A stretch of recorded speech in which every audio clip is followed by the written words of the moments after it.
We're here with another very special edition of Rare Talk Podcast. I'm here with a great person. He is a physician, he is a Muslim reformer, he's a human rights activist, and he is a proud American. Waqas Khan, how are you?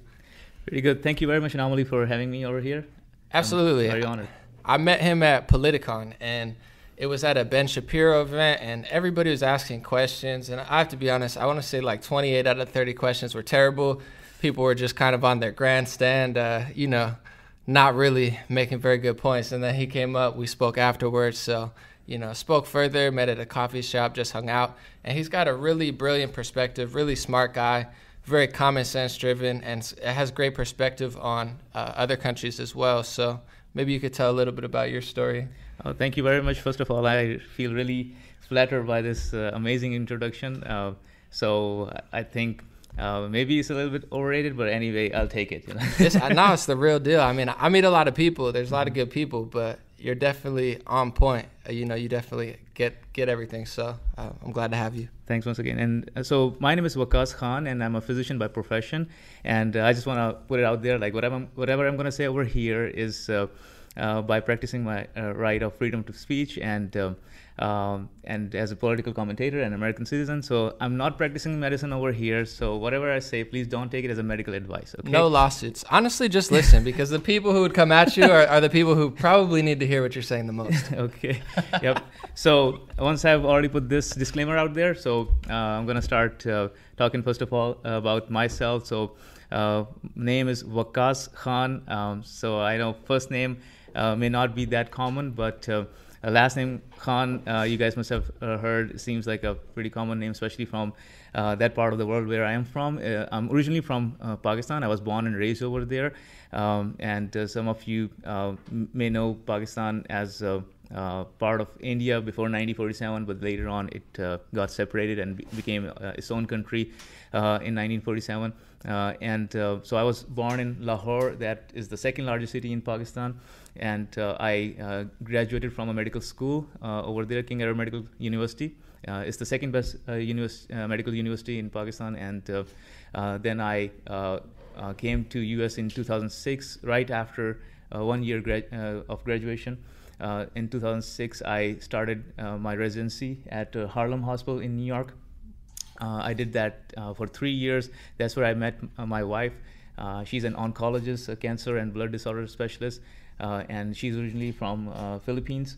So we met over there, and then we moved to Southern California for some time, and then we moved to Illinois for some time for her job, and now we are back again because somehow I feel like my heart lies here in California, and I love the weather, I love the people.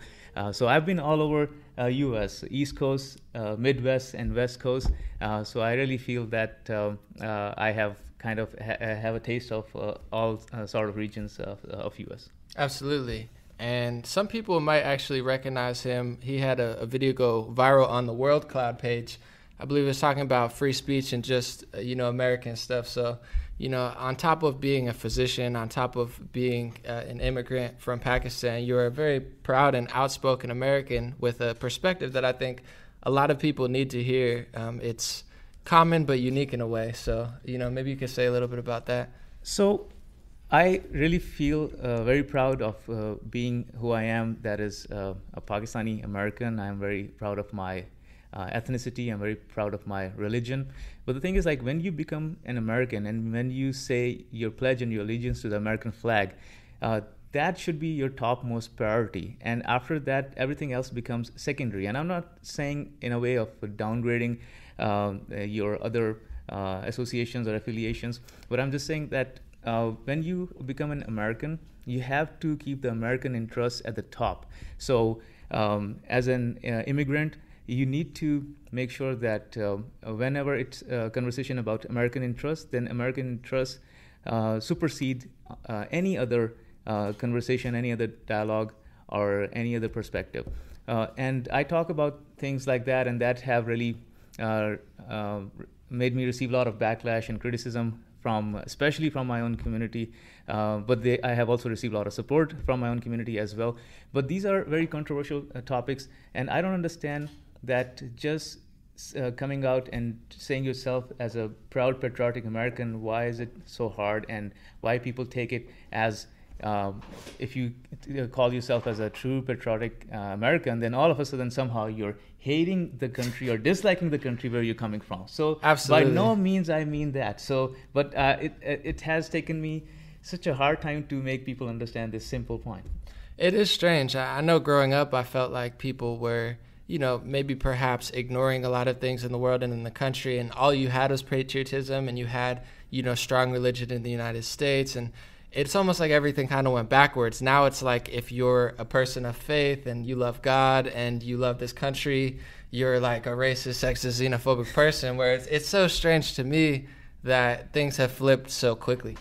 Yes, and surprisingly, this notion of American hatred is coming from those people who have been born and raised in this country. And those people who have, like myself, who have immigrated from other countries of the world, they realize like how much blessed we are to be over here. And it's very heartbreaking to see that people who are born and raised and have benefited from the rights that have been given to them by this country, the tremendous resources, and so many other positive points and advantages that this country has given to them, they somehow totally negate them, and they only look at the negative perspective. And then they go as far as like 200, 300 years in the past just to prove their point and narrative. So I call it like a time machine, and then and nothing against like liberals. I mean, I also identify myself as a classical liberal, but I've just kind of coined this term as the liberal time machine. So every time you talk to them,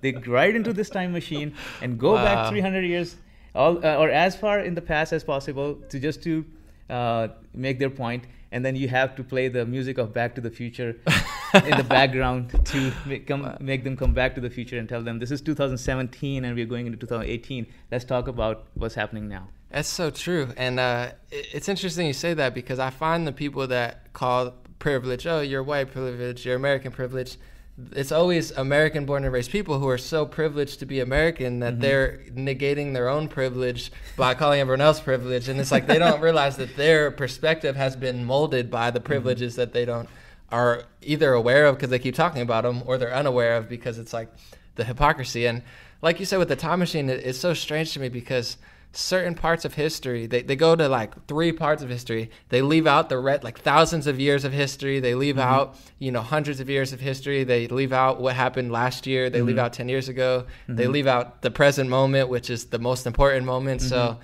nothing about that does make sense. And I feel what you said on that. So on that note, I want to talk about Pakistan real quick. You said you're from there, and also they have some blasphemy laws there as well. And what do you see the differences from there and here when it comes to free speech, and why is it so important to you? So I think America is what America is because of the freedom of speech. If we end up losing this extremely important component of our constitution and our society, we will just fall apart. We will just crumble.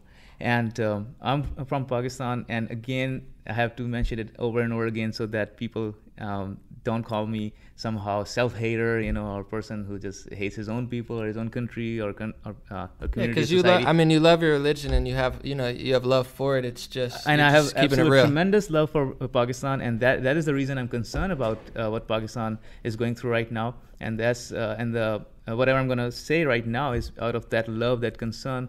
Basically, the thing is, I'm not sure if too many people are familiar with this Pakistani blasphemy law, but it's in the constitution of Pakistan that if someone is guilty of committing a blasphemy, which is saying anything that is offensive or anything that could be disrespecting towards our Prophet Muhammad, which I respect tremendously because I believe in him as the last prophet, and then or something that can be perceived as to be offensive or disrespectful towards Islam. Absolutely. Then that person can be executed by the state. I mean, this is the harshest punishment that the state can give. I mean, you can be jailed for that, but if you have committed a really severe form of blasphemy, then you can be even executed by the state.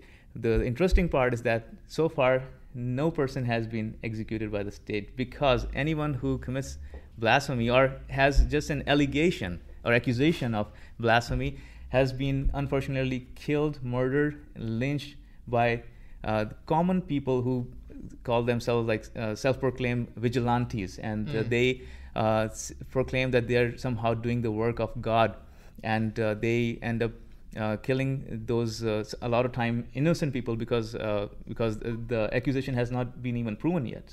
So I would call them innocent, and this basically reflects the mindset of the society. Like when you make a law like that, in which you put extreme restriction on somebody's speech, and you don't even give them a chance to explain themselves, then the society does not wait for the verdict to come out. They take the law in their own hand and they execute it. And the thing is, like, even if the society does not take the law in their own hand, the state already has that law. So sooner or later, somebody is gonna do something like that. And there's a recent person who has been, I believe he's still in prison, who posted something blasphemous on Facebook. Okay. And just because of that, now he is in prison and his life is changed forever, because even if he gets exonerated and all the charges are gonna be taken away from him, but if he's gonna be released into this free society, those vigilantes who are looking to earn paradise, they're gonna end up killing him, and there's no way this guy can survive the way he is. Man, it's wild, because it's, us personally, we show love, we don't disrespect, but freedom of speech in that way is so valuable that it should be okay, and it's definitely a linchpin cornerstone in American society. That's why it's the First Amendment, is the freedom of speech. So in what ways do you see that mirrored here? Obviously, we're not, lynching or killing people. We're not jailing people quite yet, but I've heard in the UK they're starting to jail people because of hate speech. Here you have recently, I believe, a porn star committed suicide because she was just getting mobbed by a bunch of people for saying she didn't want to do a scene with a guy who has gay sex. And it's a personal preference at that point, but there seems to be a lot of pressure. I don't want to hint that we're going in the direction that Pakistan is fully gone, but do you see similarities to the United States? So unfortunately, I really see this is happening in United States, especially in the past election. In the past election, what I have really noticed that people who don't agree with certain points, and then who are very passionate about certain topics, they don't want to argue anymore. They just want to label their opponent with a slur, okay, sexist, racist, xenophobic, Islamophobic, and all those phobias that they have, and to put it in one sentence, just like what Hillary Clinton said, like the basket of deplorables. And then they don't only stop there. There are several videos on the social media in which you can see that people are getting hit. They are getting violently abused by their other political opponents just because of the fact that they do not agree with them politically or on other issues. So this is kind of, I'm not saying as bad as Pakistan yet, but it is kind of moving in that direction. Absolutely. And unfortunately, this is mainly coming from the left, that anytime you, and the left is supposed to be free thinkers, because like liberalism means like free speech, free thought, free thinking. So they are the ones who are just basically shutting down the conversation by labeling their opponents as these slurs, and then after that, if that doesn't work, then they become violent.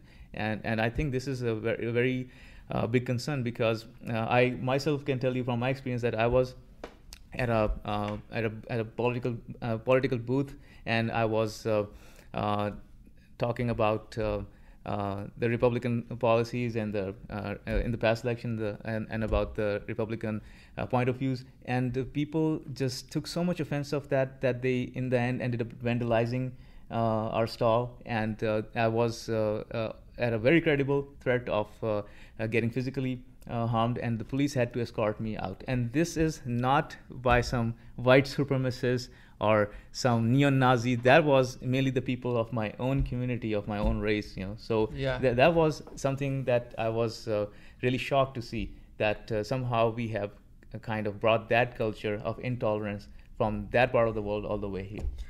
And we were talking about it earlier, but I find it very ironic too when it comes to the left and, you know, the activists and whatnot. We've almost kind of mirrored that of Pakistan, not in severity yet, but in, you know, people will be blasphemous against Christmas and Christianity, which is fine, freedom of speech, you know, say as you want, but it's almost like they won't touch Islam and they won't touch other parts of the world. And me personally, I don't criticize any religion. I say certain things, have certain ideas, but I'm very loving. I think as long as it makes you a good person, I have respect for the religions of the world and the billions of people that practice them. So you'll never hear it from me. But it seems like the left is 100% anti-American, 100% anti-American values and freedom of speech and, smaller government and like libertarian and Christianity. But when it comes to, the Middle East and certain areas and policies and blasphemy laws, they're completely silent. So the irony and the hypocrisy is just unbearable. Exactly. This is liberal hypocrisy. And again, let's make it clear, hashtag not all liberals, okay? Because totally.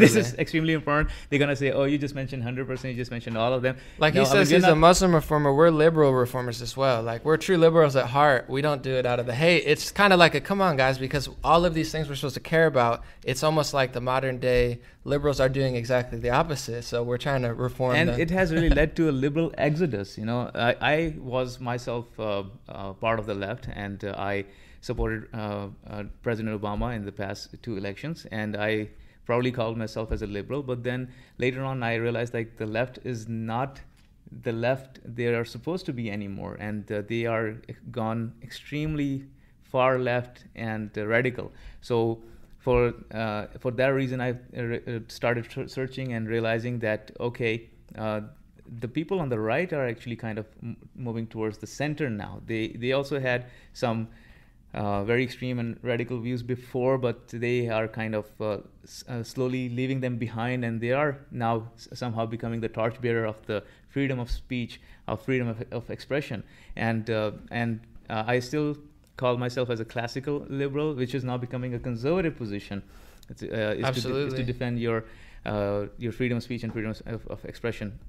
So to come to your point in regards to making fun of Christmas or making fun of Jesus Christ, or versus even just talking about Islam in a critical way or about our prophet, yes, I mean, we see clear double standards.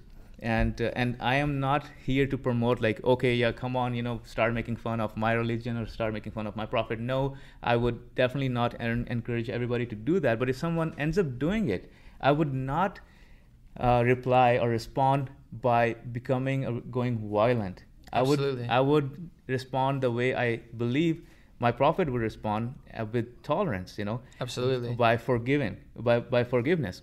But unfortunately, the way we see as from the blasphemy law and as from a lot of other incidents that we've seen in the past, Charlie Hebdo, and then it happened in Dallas over here when there was a Draw Prophet Muhammad contest, which I don't agree with, but then again, people came over here with the intention of killing other people just because they drew something that would offend them.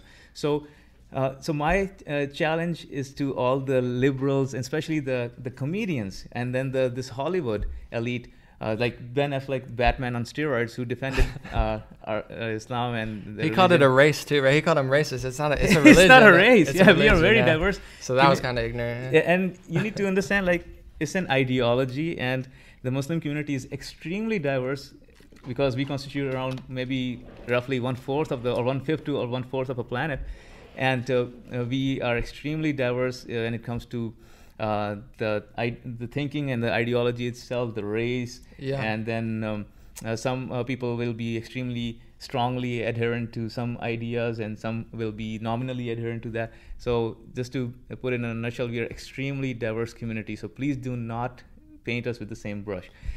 So what I'm saying over here, and my point of view could be extremely different from my brother, even from my sister. Absolutely. What to speak of somebody who is living in Philippines, So, shocker! Newsflash: we're all individuals, and we're not our race, religions, and genders. Exactly. Yeah, just like with left wants to put us in, so like you're not a true Muslim if you're not doing exactly what we're supposed to tell you. Anyway, so so my challenge to this Hollywood elite and then these liberal comedians is like, you make fun of each and everything, okay?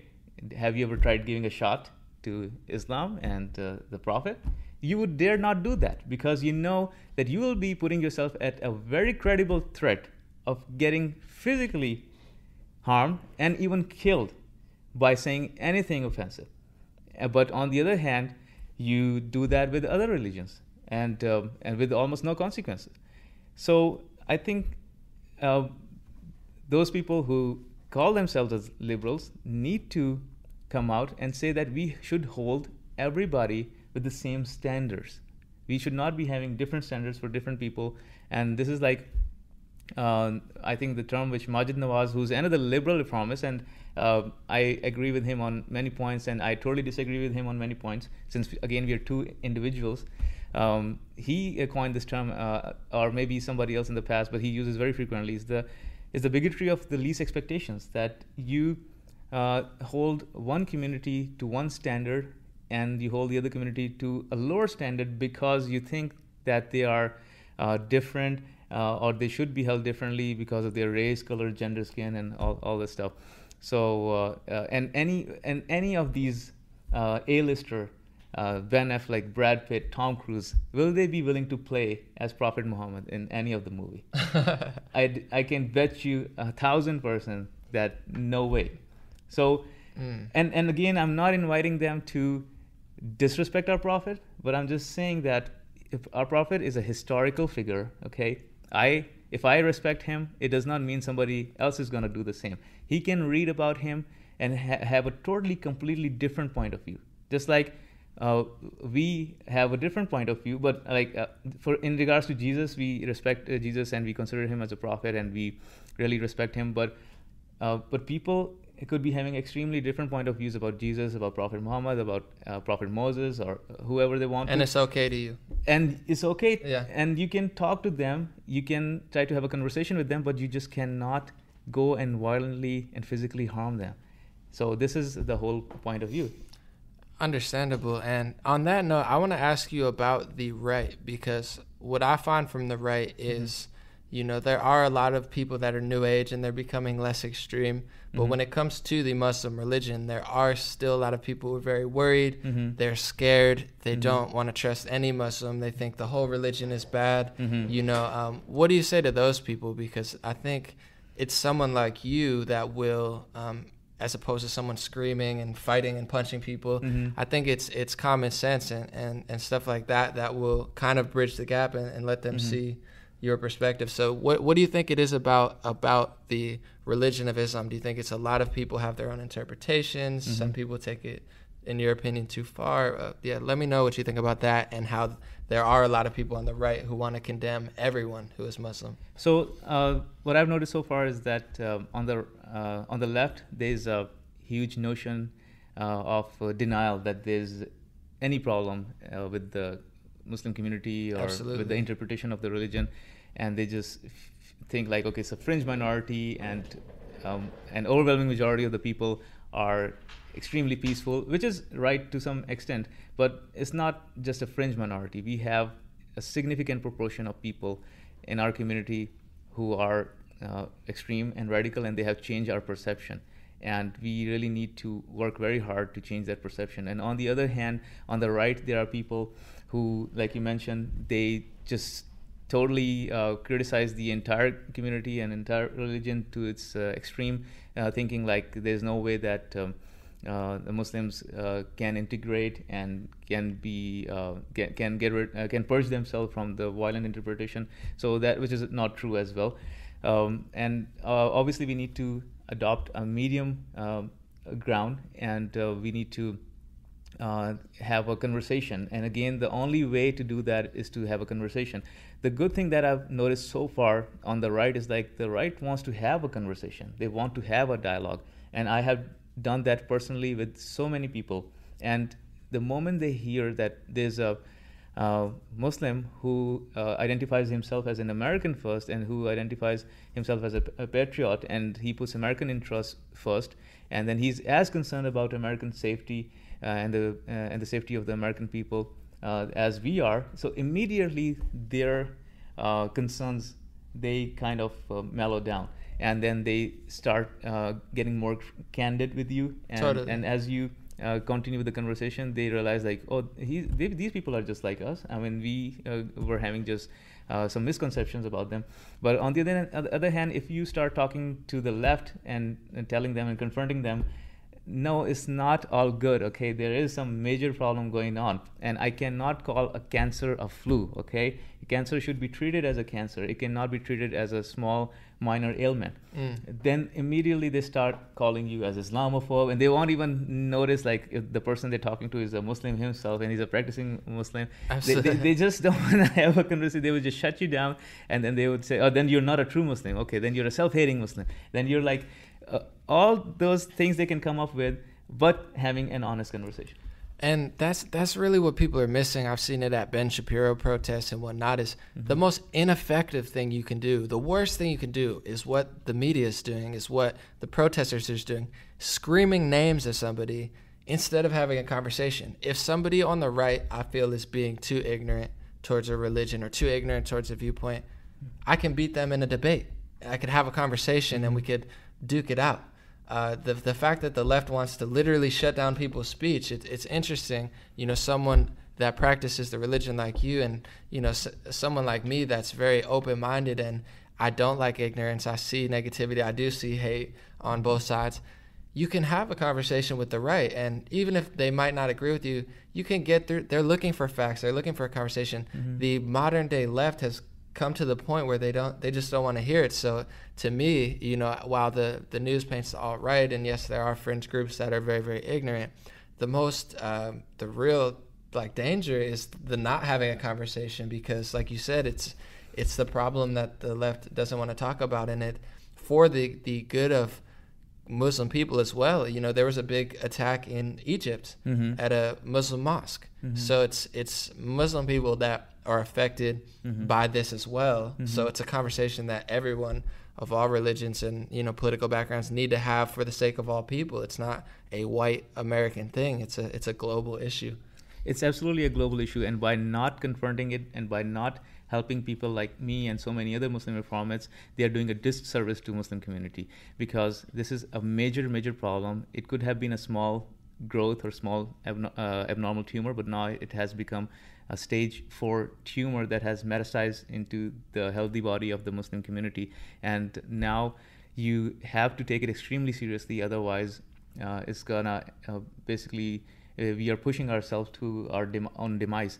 And tell me, how come it's not a problem, and how come it's not a global phenomenon, and how come it's just a fringe minority? I mean, it's spread all the way from Philippines to US, and a Muslim living in Philippines has absolutely nothing common with me when it comes to his culture, you know, his country, his food, or other stuff, or his clothing, or his dressing, other than just believing in the same religion. Okay, so you see that wherever, and again, I'm not saying like all Muslims. Okay, so hashtag not all Muslims. I have to mention that again, because like left has only this one argument. Oh, you just said 100% and all people. No, I'm one of them, so I'm not gonna be saying like I'm also part of that. So, but like people in Philippines, the ISIS has infiltrated in Philippines. ISIS has infiltrated in Iraq, in Libya, in Syria, in Pakistan, Afghanistan.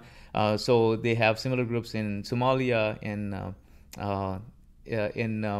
Nigeria, Boko Haram. You know, so and then you see Europe having so many deadly terrorist attacks, and then in US we have experience. So this is a global phenomenon, and it is basically coming from this, unfortunately, from this violent ideology, and that violent ideology can be summarized into just few points, and which is basically they want to have a global caliphate. Okay, that's one thing they want.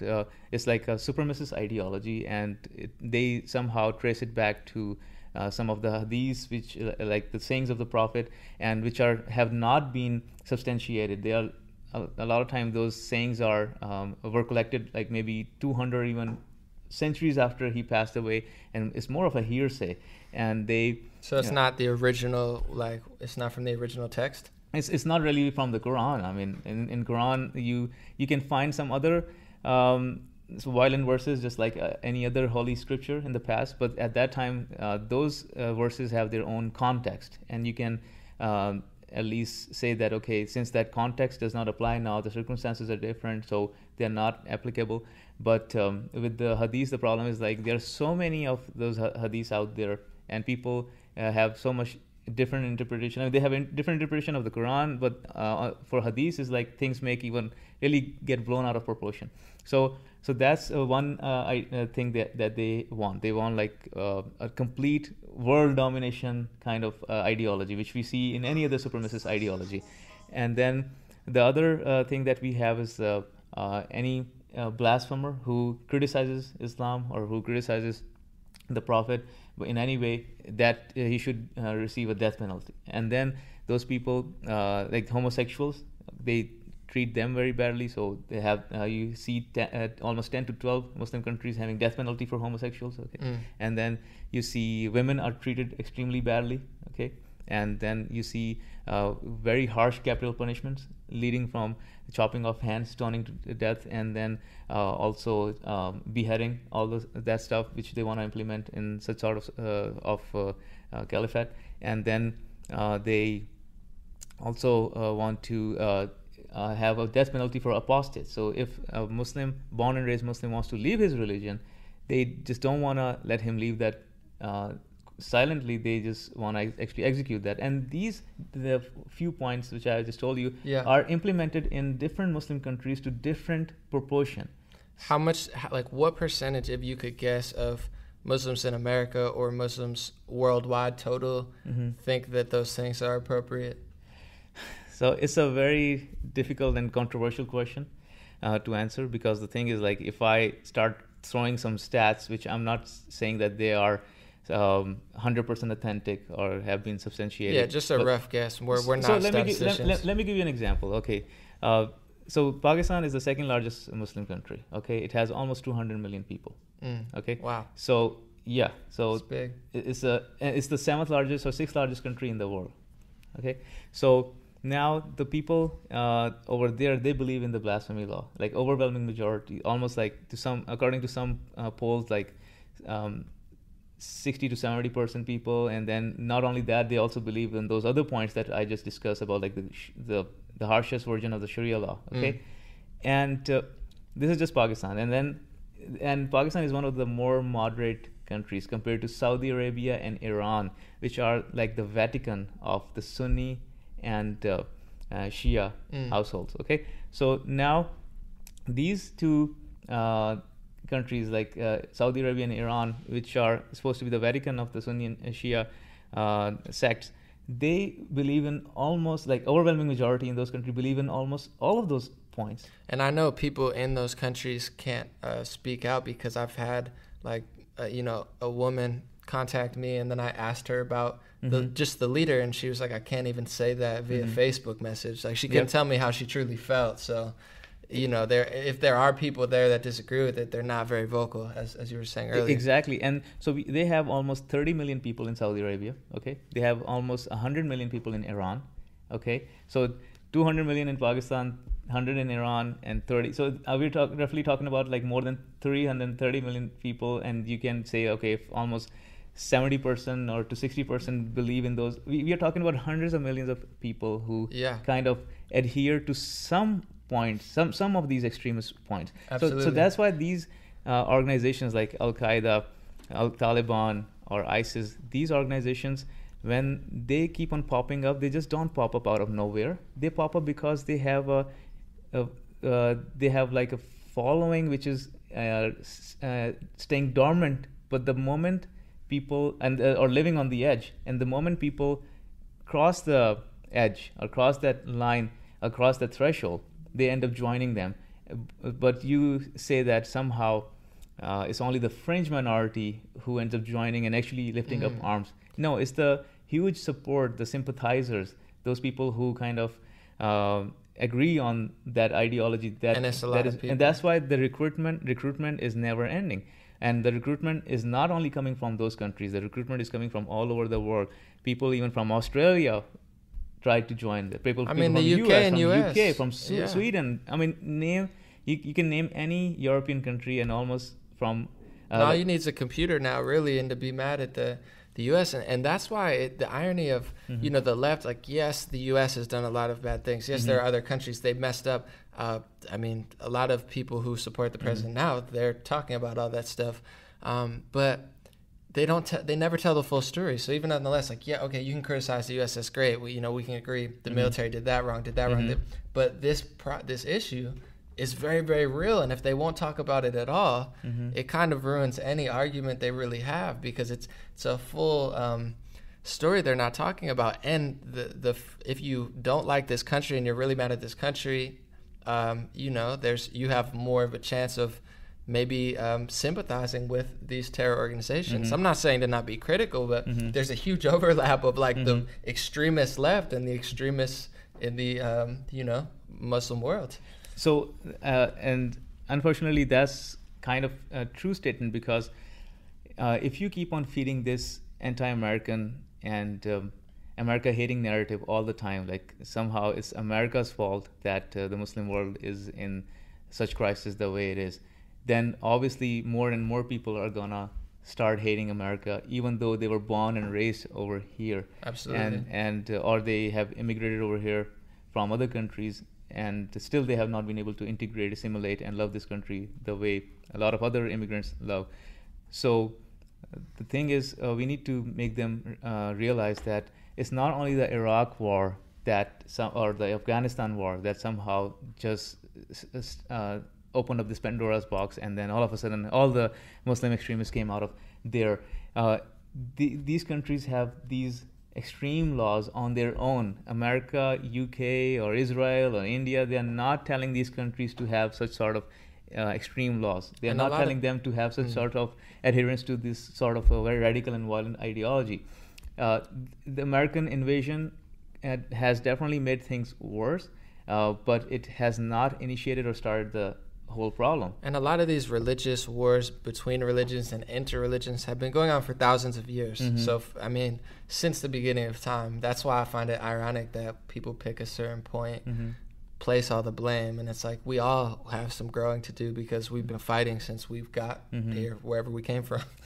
Yeah, but you also need to look at that. Like, so Islam, out of all these three Abrahamic religions, is the newest. So you can say it's like the spoiled youngest child, but the other two elder brothers, like Judaism and Christianity, has already gone through that same process of reformation. Absolutely. They had committed all sort of these atrocities in the past, but they have already gotten this wake-up call that we need to purge ourselves of this extreme, violent, radical ideology and thinking, and look at them now. I mean, they have really flourished, and they have done. They have made tremendous progress. And when we talk about the Western values are not, I believe, truly like the Christian values or the Judaism values. They're basically about the freedom of speech, the freedom of basic human rights, the civil rights, having control of your own borders, and national security and economic boom and capitalism, which can help everybody contributing to the free society and free market. So these are basically the Western values, and any society can adopt them, and they can flourish. Yeah.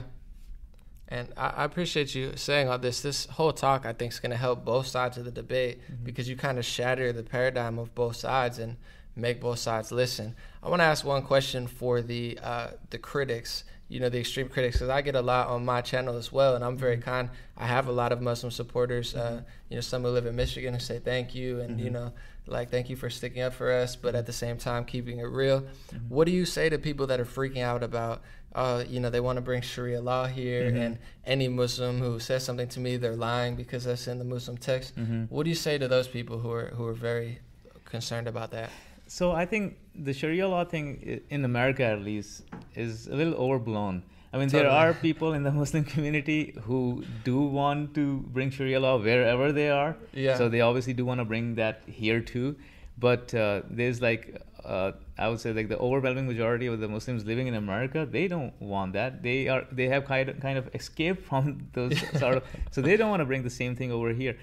But on the other hand, to say like, oh, such sort of people do not exist at all in our community, that's also wrong. So like they do, but not to that extent. I like that about you too. Before I let you finish the second part of the question, you beat it with facts, you beat it with truth, as opposed to like lying and ignoring it. And I think that it's going to make a lot more people respect you, understand what you're saying is true. And when people fight that, they kind of have the reverse effect. They're trying to fight it, but they grow what they're trying to stop because they don't face the issue. So thank you for keeping it 100. You're most welcome. And then if we are really concerned about that, then maybe we need to do more polls in Muslim community and see what our opinion is about. But again, this poll itself can be very controversial because it will include asking questions that can be perceived in a very wrong way, and then you have to put the question in the right way. There's one poll that I have looked into, and it's by Center for Security Policy. I think that's the name of the organization. So that poll is not very authentic, and then the people who have conducted that, they have some sort of bias as well. But according to that poll, roughly around 20 to 25% of Muslims living in America, they want some sort of Sharia law, and they want to live under that. But again, this is not an authentic poll. Yeah. But we do not have too many polls out there to say that. So polls are tough because it's like you ask 500 people and then you assume that the whole community feels that way. Yep. But what we need to do as a Muslim community is to tell. So in Muslim community, unfortunately, what I've seen is that they are somehow again aligning with the left and this rhetoric that America is such a racist, bigoted, and anti-Islamic or Islamophobic country, and Muslims are going to be sooner or later persecuted under especially this administration, and which I find like totally absurd and out of proportion. And on the other hand, if you really want to improve your reputation genuinely, then we need to teach our kids, our generation, that we have more rights over here in this country than we could have ever imagined having in the countries from where we have come from. And yes, there are people who absolutely hate Muslims, and I call them anti-Muslim bigots rather than Islamophobes, because Islamophobia or Islamophobe is a term that is basically coined to create confusion. It's basically coined to create is basically created to shut down the conversation. So anybody who even starts talking about, like right now, people can label us as Islamophobe and then shut down the conversation, and then that's it. They're very happy with that. They'll have trouble with us though, because honestly, we haven't disrespected the religion. You practice the religion. I've never once in my life disrespected it. It's a personal choice and opinion. So I think we do a good job. I'm sure someone could say it, but a lot of people, and I find that's where the right is kind of making the mistake, is they're so aggressive at that that they don't realize what they're doing. And I have a friend with a Muslim family that lives in LA that I met, and he was like, the left scares me. He's like, because if they continue and this problem gets worse, it's going to be a real right-wing extremist who wins in 10 years because now the problem's, and that's going to be the solution or the wrong solution. And then, maybe at that point there might be cancer or something. So it's like the left is kind of scaring a lot of people. It's like if you don't address the problem and you act like it doesn't exist and you ruin everything, then you might get what you were crying about, like a real right-wing extremist. So first of all, it's not only the right-wing extremists. We've seen this guy in Portland who was basically Bernie Sanders supporter. Oh yeah, who harassed Muslim women and ended up killing 2 other fellow Americans. And a Jill Stein supporter. And then she said it was Trump's America, even though it was her supporter who killed someone. I lost all respect for her at that point. Yeah, it was her supporter, and it's her America in which it's happening. So it's a lot of anti-America agenda too. Combine that with being super anti-Muslim, and this guy probably listened to a lot of Bernie Sanders and CNN. He thought the whole world was melting. So, but the thing is, yes, I mean, someone who actually hates Muslims and our religion, which I truly believe that people are like that over here, and there are a lot of hate crimes which are being committed against the Muslims. The way to counter that is absolutely denounce and condemn these people who hate our religion and our community as a whole. But on the other hand, we need to also proactively denounce the extremists and the radicals, and not only the extremists and the radicals, but also the extremists and the radical ideology in our own community. And that's honestly how you stop the right wing too. You want to stop the extremist right wing, do it by reforming the community, keeping it real, and the right will respect that, and then they'll have no argument. If you continue to label anyone who has a critique as this thing, they're actually simultaneously making the problem within the Muslim community worse and making the right wing more powerful and more extreme. So it's like, that's why I go so hard at the left. I feel like a left reformer. I'm like, you guys are making everything worse, and the things you hate the most, you're kind of giving power to. So it's like if so I'm a physician, and I'm going to give you an analogy from medicine. So if a patient comes to me and I diagnose him as cancer, and I tell that patient, okay, you need to really get yourself treated sooner than later, otherwise this thing is going to get worse and the chances of survival will be minimal. And on the other hand, that person goes to another doctor who knows, like, if he ends up telling that patient that the diagnosis is cancer and it's really horrible, but he's going to get offended because of that, and then he may not even see me. So all I need to do is basically keep on asking that patient to come to me, and I'll keep on telling him, oh, there's nothing wrong, everything will be fine. And it keeps getting worse. And it keeps getting worse. And it's a good analogy. So the left, to me, seems to be that incompetent, ignorant physician who's practicing gross negligence and may end up causing ultimately the death of the patient compared to a physician. 1,000%. Because I mean, they're not telling the full story about anything. When even border security, like, I wasn't a big fan of, okay, build the wall, this and that. But then, the counter argument, there was no argument. So it's like, all right, at a certain point, you're going to need to counter it. You can't just be outraged. The outrage is fine, but you got to have a solution. And I want to move on to healthcare, but I want to ask you, because I'm trying to get all the topics that I consistently see in my comment section that I'm not Muslim myself, so I can't answer. But at the same time, it seems to be the biggest critique. It's the one they say there's a part of it that says, oh, you can lie if it helps forward the religion or something. That's what they say. What is that? And so that term is called taqiyya. Yeah, so, exactly. A lot of time people are using it against our own community, saying like, okay, a lot of Muslims who pretend to be peaceful and sincere, they may not be, because they're just using taqiyya, lying, deception. So I think the best way to judge someone's behavior is to look at his actions rather than just words. If that person is just saying one thing and doing exactly the opposite thing, then that person is not reliable. And if I'm saying that I truly love this country and I love its people and I want everything best for the country and the people, then also look at my actions. So I am supporting anyone who is for national security, so strong national security, and I don't care if that ends up having a decrease in the influx of people temporarily from those countries where the Muslims are in majority.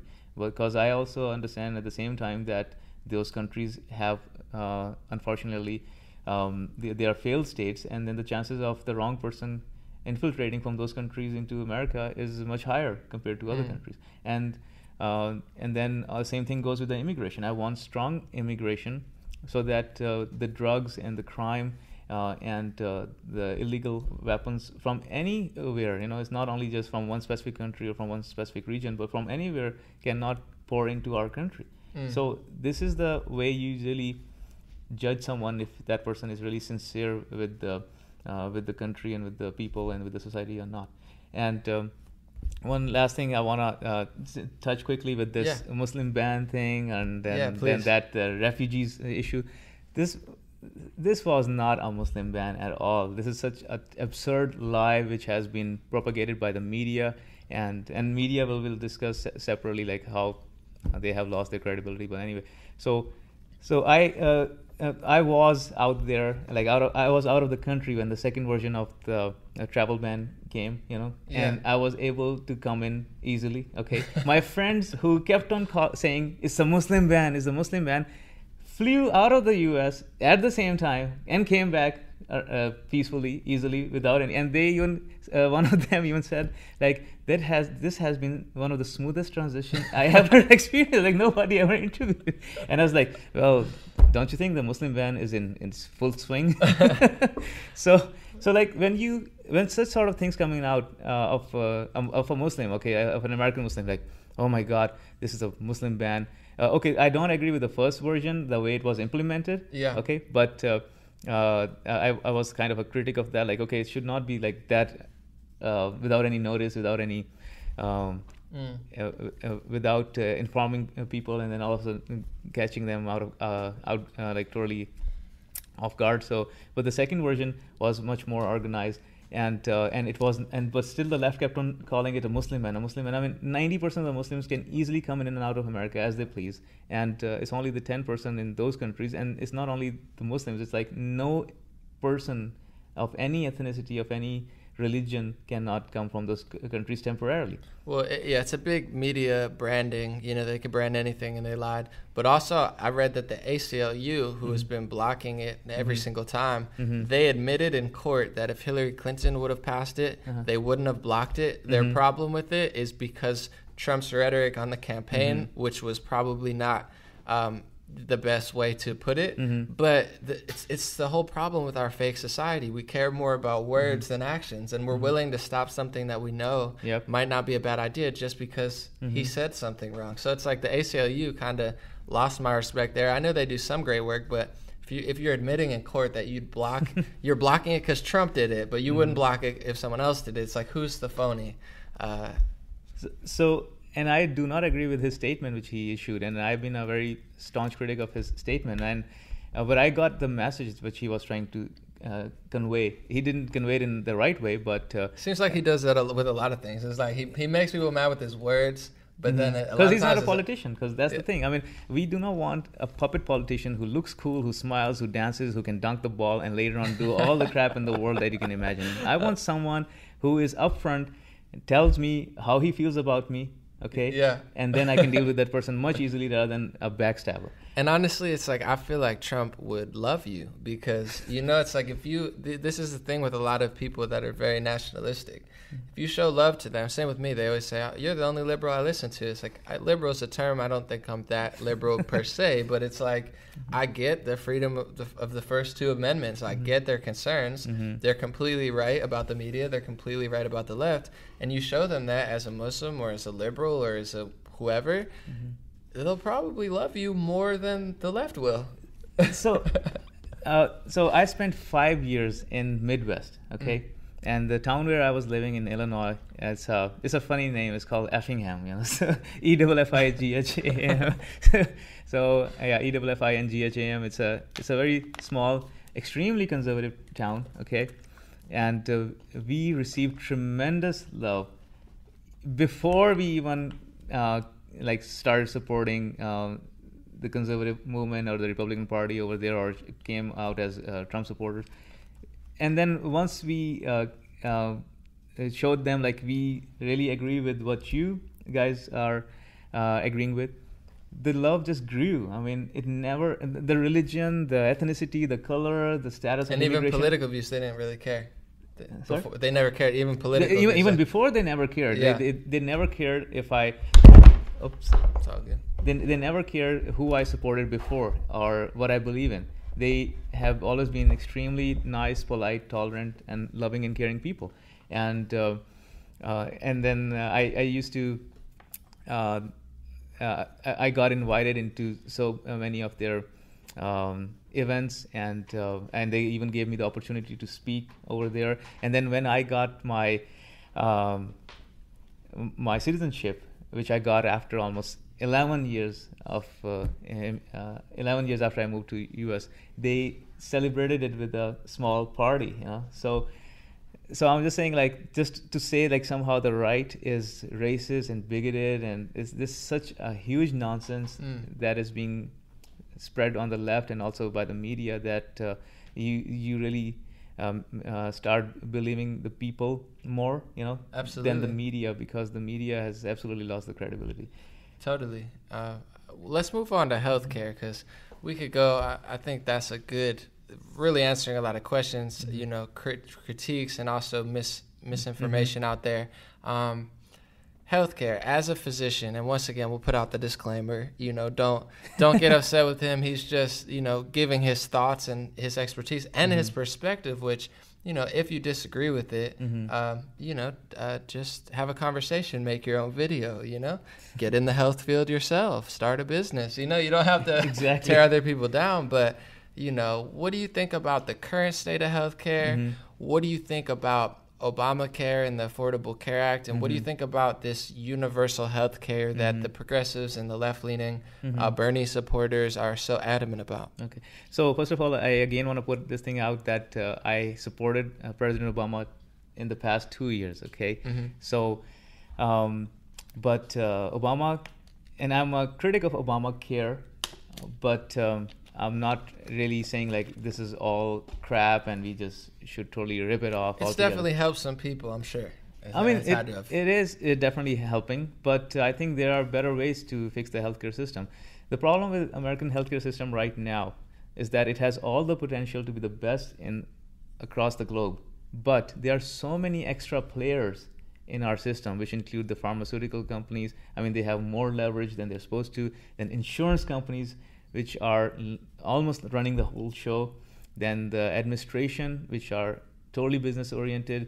They do not have ever touched a patient or talked to a patient or a family, and they have no medical experience. They only have business experience. Then the government is also intruding a lot, and then our friends, the lawyers. I mean, these people are just making things a lot worse than helping out.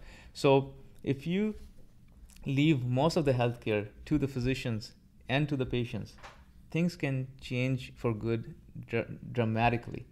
But what would that be like policy-wise? Would it be more universal Bernie Sanders healthcare, or would it be more like Rand Paul free market healthcare? Exactly. It will be more a free market. And I can give you an example for that. So the way we should have our healthcare is our healthcare insurance, it should be something like we do with our cars. So when you go and fill up and you want to fill up your gas and you want to change your tires, change your oil, or change the brakes, you do not call your insurance company at that time. You do not beg, plead them, okay, where can I get it done? How can I get it done? And for how much? And what's the copay?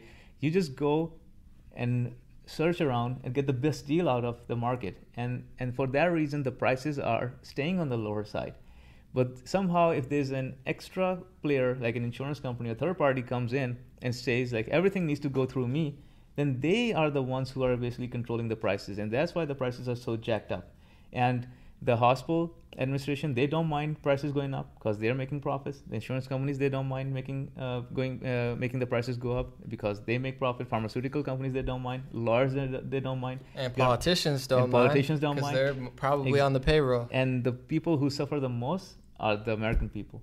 And the physicians have been kind of defamed by somehow saying like we make a lot and we charge a lot. There's hardly anything that is in our control. We have lost almost all the autonomy, and what the other players tell us to do, we almost do that, And physicians deserve to make a good. I mean, they help people's lives every single day, as opposed to like a leech industry that's making trillions of dollars off people's backs. It's like. Yeah, there's a reason that the wages are higher for. That's a totally different discussion. Like, what should be the salary of a physician depending on the experience and the. I'm just saying it shouldn't discredit you when you're talking about billions of dollars being extorted via. Absolutely, and then if I ask you that, hey, I've saved your life, how much you want to pay me for that? So you'll say, even if I bring the wealth of the whole world, still it's not enough. So that's exactly the point. He wants all your money, all your savings. No, empty out the bank account, or you wouldn't even be here. No, so I'm just saying, like, you cannot really determine the salary of a physician just by that. The only way it can be determined is through free market. So if you can find a better physician who can do a better job and in a better price, you should go to him. So it's so weird to me that people are so like they don't believe in the free market. We've never had a real free market probably in our lifetime. No. So people think it's not. Oh, it doesn't work because it's been like a predatory fake capitalism. If you go to a physician right now and ask him, okay, how much is it going to cost for you to see me? Okay, he'll be like, I don't know. because it all depends on what sort of insurance you have. I have to call them and beg them, plead them. They're running the show. And they're running the show.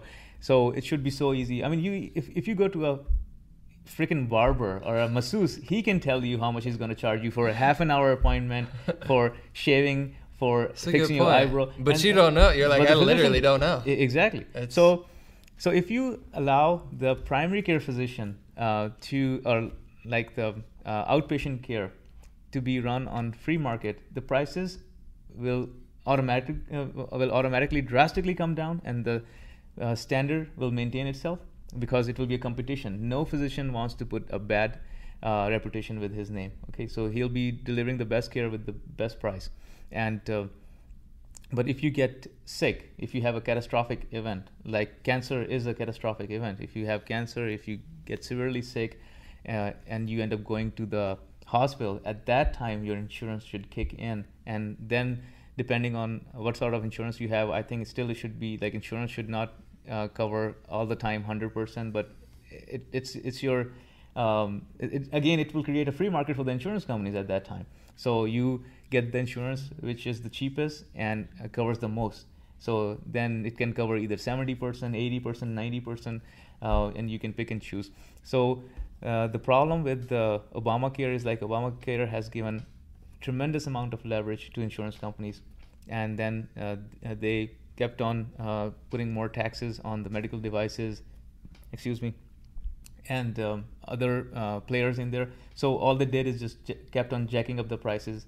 Like, you're taxing us? Okay, no problem. We will jack up the price, and we will still make up our profits. The problem with the universal healthcare is that, so this is Bernie Sanders, are you listening? No, oh my God, this guy. Again, I don't want to be disrespectful, but he absolutely has no idea about the healthcare system. But he says it works in Netherlands and Switzerland and Canada. And then have you look at the size of those countries? They are like maybe 1/10 of California, or not even the United States. Okay, so when you talk about these countries, and when you talk about a certain population, when we talk about America, we are talking about the third largest country in the world. Okay, after China, India, it's us. And if you add on sick people to your population, it does not increase the expenditures of healthcare just by how many folds your population is. It increases the healthcare expenditures exponentially. So if we are like 10 people in a room and one person gets sick, so then the rest of the 9 can take care of him. But if the second person gets sick, it does not mean the healthcare expenditure is going to be double. It can be even 4 times, because we don't know how bad the second person is, how severe his problem is. And then if 3 or 4 people get sick, again, it does not mean the healthcare expenditures go 4 times or 5 times. They can grow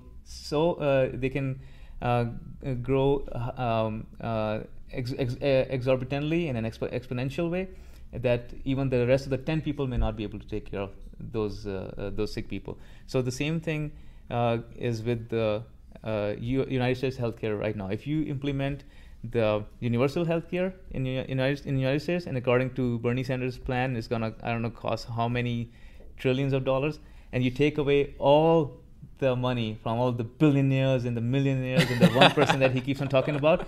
So not only you're getting rid of all the job creators, you're just sponsoring his nonsense program for maybe few months or a year or so. And what are you going to do after that? Yeah. Nothing. I mean, and then these countries like UK and other European countries, they are actually dictating you how to get the health, and Canada, how to dictate the health, how to get the healthcare, where to get it from, when can you get it. Yeah, and government's bad, so let's give the whole health industry directly to the government. It's exactly. one fits all approach. That sounds like it's gonna work. Exactly. That's the typical Bernie Sanders and the progressive point. I would love to have you debate, because I watch some progressive people, like half the times they're spot on and half the times I don't agree with them.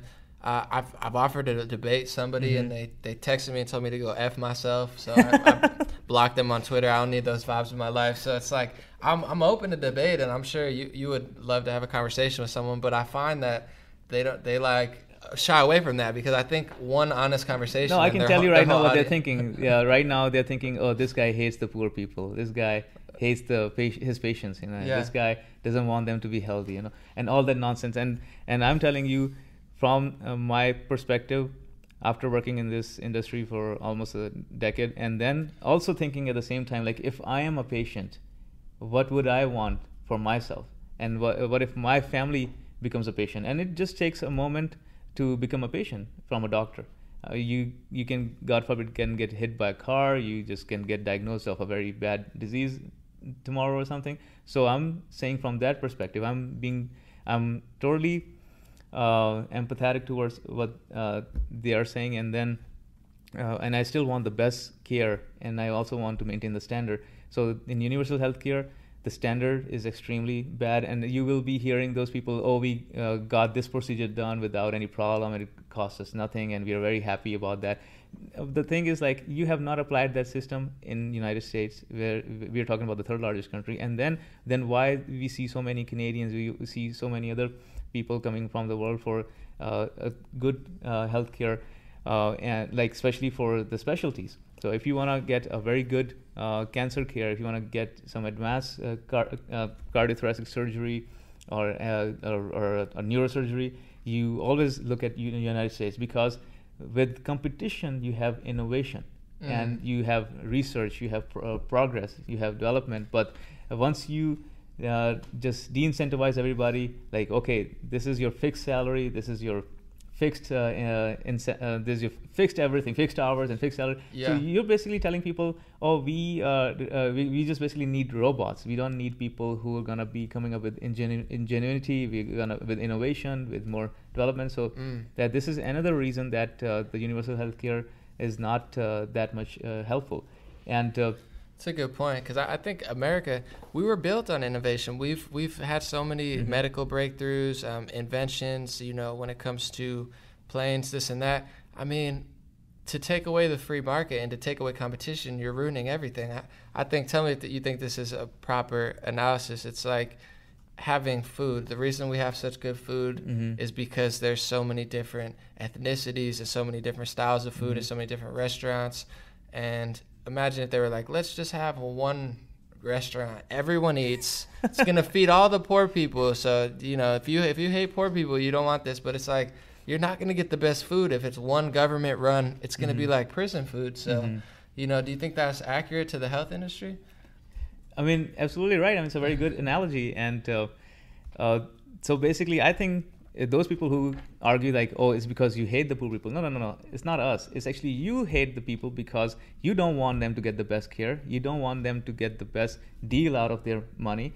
And when these countries like Denmark has the highest tax rate, okay, and it does not really come out of only the 1% and the millionaires and billionaires. It comes out of the middle class. It comes out of every person who pays taxes, okay. And if you're going to give that many taxes to the government, which no one in America wants to do, I won't say no one, but classic Americans don't want to do, at least have a government that's trustworthy. You're talking about Bernie Sanders, who took $200+ million from people, saying he was going to fight the establishment, basically kowtow to the DNC, who everybody knows, even that supports Bernie Sanders, they're one of the most corrupt organizations in the country. And then he goes on tour with Tom Perez, the leader of the DNC. He's protecting the mainstream media and basically like shielding all their corruption. Yeah. That's the guy you want to give more than half of your taxes to? The guy who's not even trying to fight the corruption anymore? Exactly. I mean, he needs to really prove himself before we even start giving him money.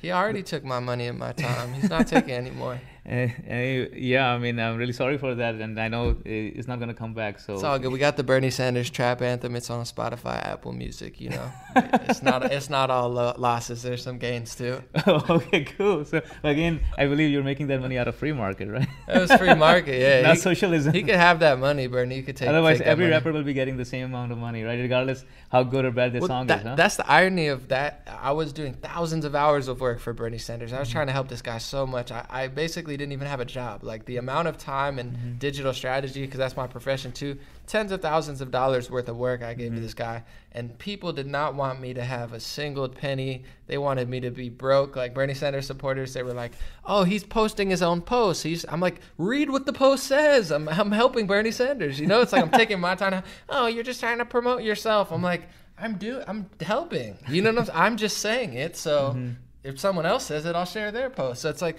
they were the community, the libertarians and conservatives and I guess nicer liberals. They're so much more generous and so much more kind. They don't like attack me at all.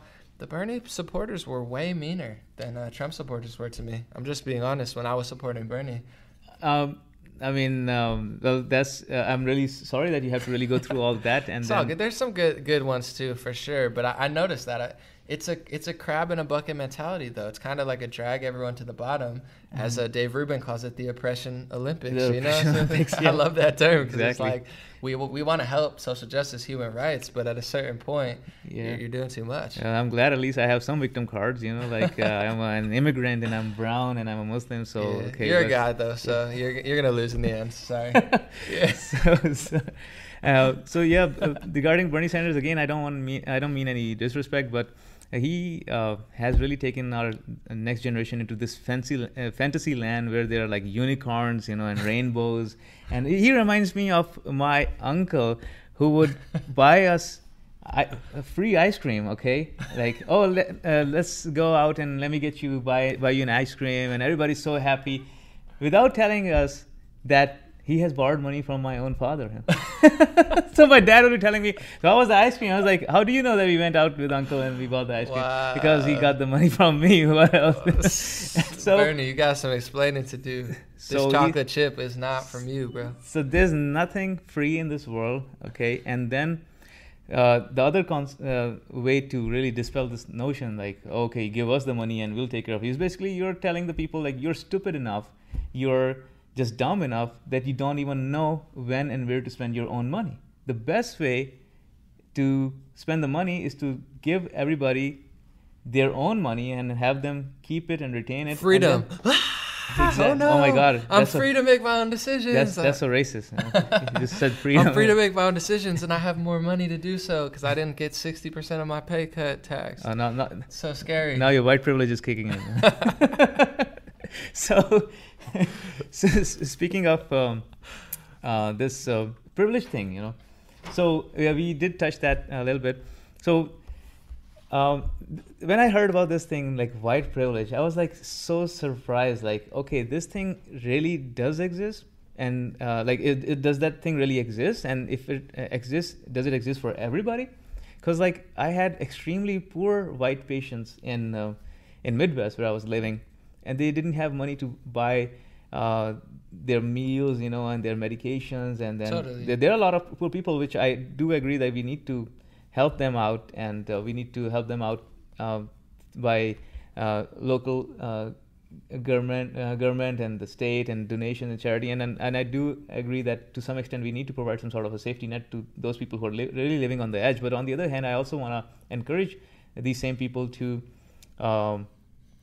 really lift themselves up, you know, because the only way you can help them out is to bring them out of that poverty, you know, by showing them the light. But anyway, what I'm just saying is like those people who didn't have those resources, and I was like, oh, why don't they go and use their privilege and then get the medication and go? And then people wonder why Trump won. It's like you've got millions of poor people who could barely pay rent, and you're telling them that they basically they killed the Native Americans and founded America. They're like, what are you talking about? I came from Ireland, you know? Like I've been broke my whole life.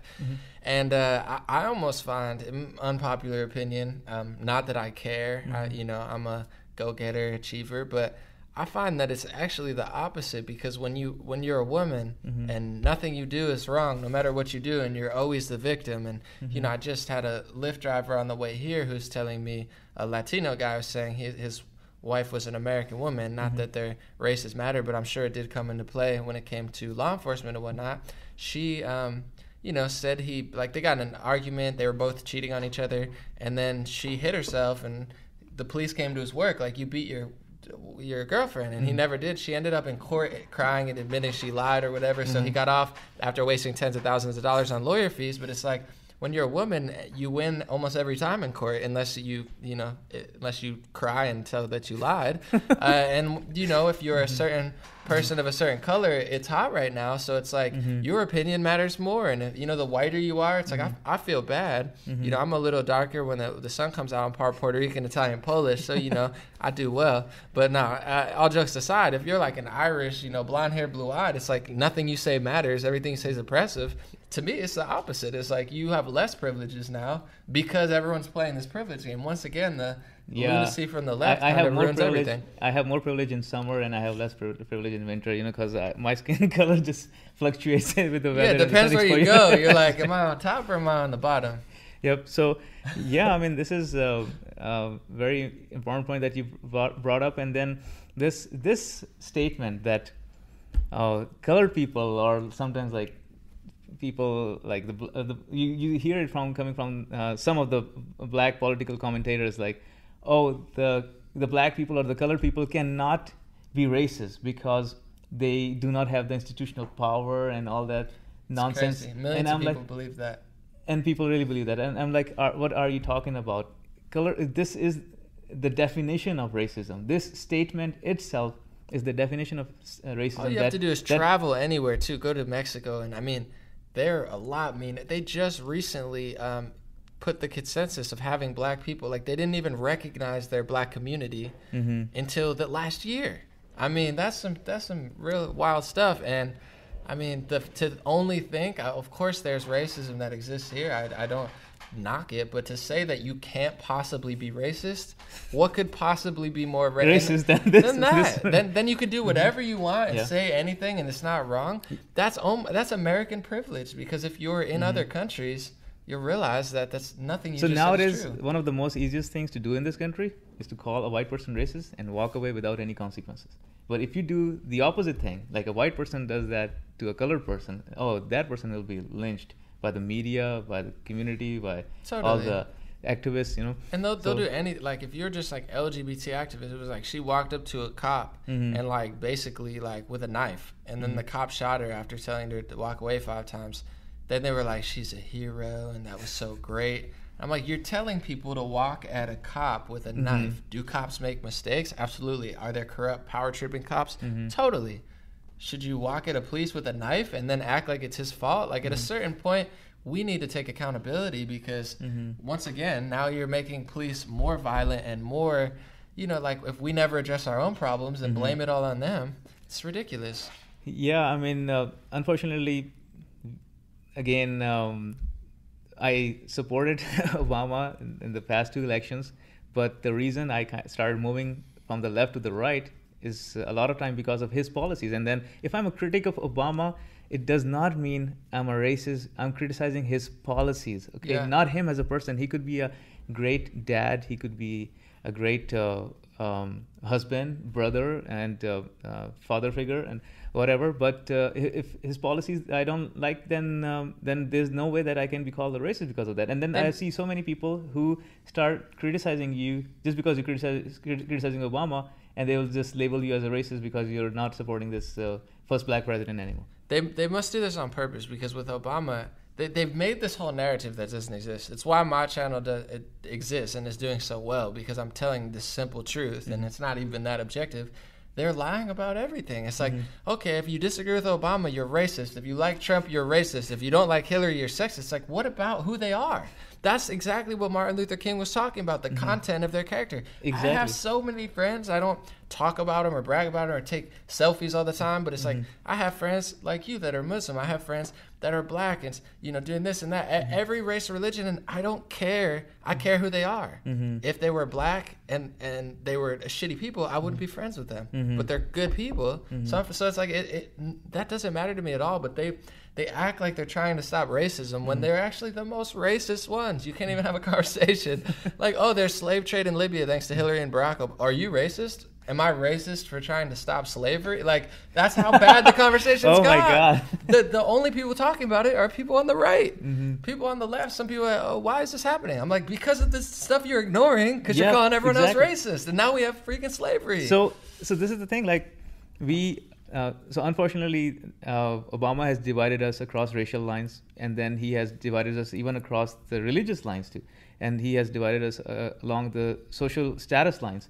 So there are so many things that he has divided us, and then I have never seen such a division. I mean, when I came to U.S. at that time, George W. Bush was the president, and I didn't like that guy at all because I thought like the war in Iraq was a disaster, and then he started it, and this is all a baloney, the weapon of mass destruction. Yeah. So anyway, but then and I supported Obama because of his policies again. I know so many people, and I was at Harlem at that time, okay? So and let me also put this thing out there, okay? Like I have, being a physician, I have touched the lives of so many African Americans, and I have helped them out over there. And again, it's not about just the money or career. I really wanted to help those people out, and they are amazing, and they are extremely skilled, intelligent, smart, and they have all the potential in the world to be whoever they are, and to do whatever they want to. But somehow they've been or unfortunately the community has been kept under this inferiority complex, like, oh, some racist white guy is going to come over and then not let you progress in or progress in life, you know. Yeah. And then so many people supported Obama because he's a black guy, you know. Yeah. So if you are just supporting someone just because of the color of his skin, and you're just calling someone else a racist, I mean, this is like a total hypocrisy. Huh? And a lot of black conservatives call it the Democratic plantation. And like we said, we're not saying Republicans are perfect. Mm-hmm. We've been critical of George Bush, but they really are the slave masters in disguise as the activists. So it's like they're the ones they give you this mental thing. Of course, there's things, education could be improved. There's there's things that could totally be improved in urban and rural communities mm-hmm. alike. They're actually very similar. The country person mm-hmm. and the person in the urban community, same exact people, different consequences, mm-hmm. circumstances, but they make this idea, they plant in your head that you're inferior, mm-hmm. and it's a self-manifesting process. And even in the rap community, I see it as a hip-hop artist.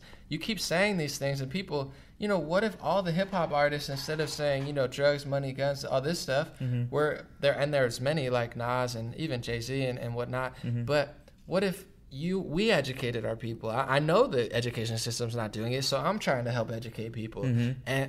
But they believe this stuff. They mm-hmm. tell people this stuff. They tell them to vote based on race and gender. And that's the racism. That's the sexism. That's the slave master mentality. They really are keeping us down by restricting our minds. You have to think. You have to be inferior. And if you're not inferior, mm-hmm.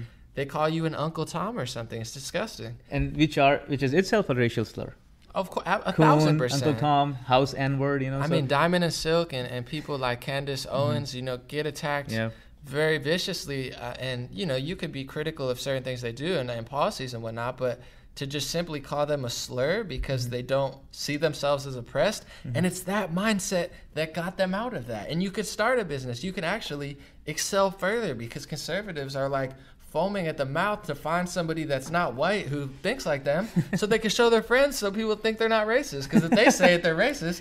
But if they show a Muslim person or like a woman or a black woman, they're like, see, like this is what I was saying. And people are like, you're still racist, but I'll consider it. You know, like Actually, there's another sentence that I've been hearing is like, if you have a white friend, it does not mean you're racist. So I don't know how far is it gonna go. If you're married to a colored person, it doesn't mean you're. So like, if you have a black friend, it does not mean like you're still not racist. If you're married to a colored person, it still does not mean you're not a racist. Yeah. And then like, so I don't know how far. If you have hybrid kids, it does not mean you're still not a racist. So I don't know how far they're gonna go with that. It's an ideology. It's just mm-hmm. like so everything is so backwards. It really just feels like my first night in Bronx. So when I came to United States in almost 2006. I came to I lived at other place first, but then I eventually moved to Bronx. And when I moved to Bronx, and my first night, it was winter. I think it was almost this November or December, and it got dark pretty early. And I was standing alone on my own with my loaded bags and luggage, and I was standing over there, and I was like looking like a stranger, even from far off. You can say like, okay, this guy's a stranger. He's new in town because the way he's looking around, he's never been here in this place. So a black woman, a very nice lady, she came to me and she told me, hey, young man, what are you doing over here? And I'm like, well, I am here trying to find an address where I'm supposed to go, and I don't know where to go. And she told me, you're not supposed to be here standing at this time of the hour. It's not safe for you. And if you know Bronx is a very diverse community, okay? It's full of colored people. I don't think there's any white supremacists over there, okay? And this black lady is warning me of, I believe, other fellow colored people not to be standing over there. I chill in Brooklyn, in Bed-Stuy, and every time I go to the bodega, you have an African-American person just screaming racial stuff a lot of times to the, oftentimes Indian or Middle Eastern store owner, being incredibly racist. Like, I've seen it multiple times. I've been threatened. Someone said they were going to shoot me just for literally staying. I didn't even do anything. The only time I've been called a sand N-word is by the colored people. Okay, they're very racist. By the black people. Obviously not everyone. I have a lot of good people over there, but like I said, the racism is not non-existent. Just like crime is not. I mean, you talk about how many, black on black murders there are. We care about black people. We care about African Americans. We care about people in Libya. It's the left who doesn't want to address the fact that a lot of these are happening within the community. Exactly. And the best way you can harm a community or harm anybody is to ignore the problem they are having. Totally. Because that problem is not going to go away because you're turning your head away. That problem is going to grow, and then it's going to eventually come and haunt you.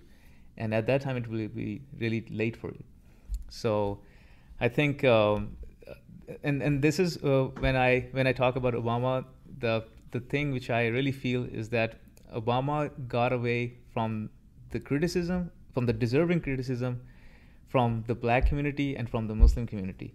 Somehow he's been regarded as sort of a messiah or savior, but on the other hand, I think this guy has done more damage to the Muslim community than anybody else, because he has instead of raising an army of reformists, which we see now popping up under Trump, he has raised an army of apologists, those excusers who would give any excuse to divert your attention from the main problem, from the cancer, and then tell you, oh, there's nothing wrong, or look at the Christian community, look at the Christian radicals, look at these radicals and that radicals, but forget about your own radicals. So he has done that. Then he has killed several innocent people through drone attacks. Okay, he has, and he's been told multiple times that this is counterproductive. It's not helping. It's actually perpetuating the extremism. Because if you kill some innocent person, just like that's why I was against George W. Bush because of his Iraq invasion. That if you kill some innocent person, then he's going to do something in retaliation.